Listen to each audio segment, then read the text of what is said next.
Сайн бацгаана уу? Эрдэнэсийн эрэл багийн бэлтгэсэн Есүстэй хамт дахин эхлүүлээ 31 өдрийн подкастыг та сонсож байна.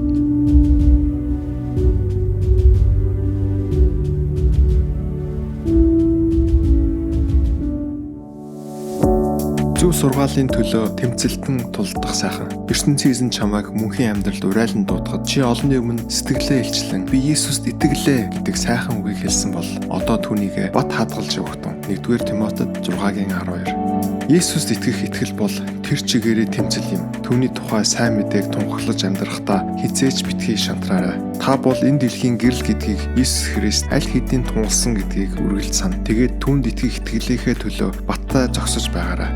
Яагаад гэвэл бидний их эзэн Есүс бүхнийг захирагч билээ. Их эзэнтэй ярьцгаая. Мөнхийн эзэн минь таньдаа итгэх итгэлээ бат хамгаалж байхад мэрэгэн ухаан, хүч чадал өгч бидэнд туслаач. Ямар ч үед таны гэрлийг алдахгүй тусгаж амьдрахад минь туслаач. Энэ бүхнийг Есүсийн нэрээр гуйлаа.